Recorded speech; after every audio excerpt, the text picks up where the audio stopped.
ہمارے لیے آج کا انجیل مقدس متی رسول کی بات پر لکھا گیا، اس کا 25واں باب اور اس کی 14ویں آیت سے 30ویں آیت۔ مقدس متی رسول کی بات پر لکھا گیا انجیلی بیان، اس کا 25واں باب اور اس کی 14ویں آیت سے یہ لکھا ہے، کیونکہ یہ اس آدمی کا سا حال ہے جس نے پردیس جاتے وقت اپنے گھر کے نوکروں کو بلا کر اپنا مال ان کے سپرد کیا،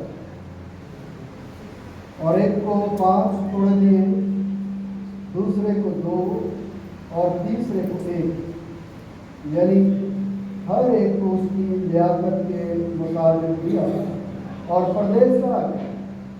جس کو 5 توڑے ملے تھے اس نے فوراً جا کر ان سے لین دین کیا اور 5 توڑے اور پیدا کر لیے۔ اسی طرح جسے 2 ملے تھے اس نے بھی 2 اور کمائے، مگر جس کو 1 ملا تھا اس نے جا کر زمین کھودی اور اپنے مالک کا روپیہ چھپا دیا۔ بڑی مدت کے بعد ان نوکروں کا مالک آیا اور ان سے حساب لینے لگا۔ جس کو 5 توڑے ملے تھے وہ 5 توڑے اور لے کر آیا اور کہا، اے خداوند، تو نے مجھے 5 توڑے مجھے سپرد کیے تھے، دیکھ میں نے 5 توڑے اور کمائے۔ اس کے مالک نے اس سے کہا، اے اچھے اور دیانتدار نوکر، شاباش، تو تھوڑے میں دیانتدار رہا، میں تجھے بہت چیزوں کا مختار بناؤں گا۔ اپنے مالک کی خوشی میں شریک ہو۔ اور جس کو 2 توڑے ملے تھے اس نے بھی پاس آ کر کہا، اے خداوند، تو نے مجھے 2 توڑے مجھے سپرد کیے، دیکھ میں نے 2 توڑے اور کمائے۔ اس کے مالک نے اس سے کہا، اچھے اور دیانتدار نوکر، شاباش، تو تھوڑے میں دیانتدار رہا، میں تجھے بہت چیزوں کا مختار بناؤں گا۔ اپنے مالک کی خوشی میں شریک ہو۔ اور جس کو 1 توڑا ملا تھا وہ بھی پاس آ کر کہنے لگا، اے خداوند، میں تجھے جانتا تھا کہ تو سخت آدمی ہے، اور جہاں نہیں بویا وہاں سے کاٹتا ہے، اور جہاں نہیں بکھیرا وہاں سے جمع کرتا ہے۔ بس میں ڈرا اور جا کر تیرا توڑا زمین میں چھپا دیا، دیکھ جو تیرا ہے وہ موجود ہے۔ اس کے مالک نے جواب میں اس سے کہا، اے شریر اور سست نوکر، تو جانتا تھا کہ جہاں میں نے نہیں بویا وہاں سے کاٹتا ہوں، اور جہاں میں نے نہیں بکھیرا وہاں سے جمع کرتا ہوں۔ بس مجھے لازم تھا کہ میرا روپیہ ساہوکاروں کو دیتا، تو میں آ کر اپنا مال سود سمیت لے لیتا۔ بس اس سے وہ توڑا لے لو، اور جس کے پاس 10 توڑے ہیں اسے دے دو، کیونکہ جس کسی کے پاس ہے اسے دیا جائے گا اور اس کے پاس زیادہ ہو جائے گا، مگر جس کے پاس نہیں ہے اس سے وہ بھی جو اس کے پاس ہے لے لیا جائے گا۔ اور اس نکمے نوکر کو باہر اندھیرے میں ڈال دو، وہاں رونا اور دانت پیسنا ہوگا۔ یہ ہمارے خدا یسوع مسیح کی انجیل ہے۔ خوشی پڑتی ہے۔ آئیے اپنے سروں کو جھکائیں اور دعا کریں۔ پیارے وفادار جلال آسمانی باپ، میں تیرا شکر کرتا ہوں کہ تم مجھ جیسے نکمے نوکر کو خداوند اپنی حضوری میں بلاتا ہے، اپنی خدمت کرنے کے لیے اپنا فضل بخشتا ہے، اس اقرار کے ساتھ کہ مجھ میں کوئی خوبی کوئی لیاقت نہیں ہے۔ یہ تو تیرا فضل اور کرم ہے جو تو نے اپنے بیٹے منجی یسوع مسیح کے وسیلے سے مجھ پر کیا ہے، ہم سب پر کیا ہے، کہ ہم تیری رفاقت میں آ کر تیرے کلام کی برکت حاصل کر سکیں۔ کلام کی برکت کو خداوند عطا فرما تاکہ ہم سب برکت پا کر باعث برکت ہوں، یسوع مسیح کے نام سے آمین۔ کلام قدس میں آج بھی حسب روایت آپ نے پرانے عہد نامے سے، خط میں سے اور پھر انجیل جلیل میں سے خدا کی آواز کو سنا۔ اگر آپ ان تینوں حوالہ جات کو بغور پڑھتے ہیں تو آپ کو بہت ساری چیزیں سیکھنے کو ملیں گی، لیکن آج میں جس بات پر آپ کا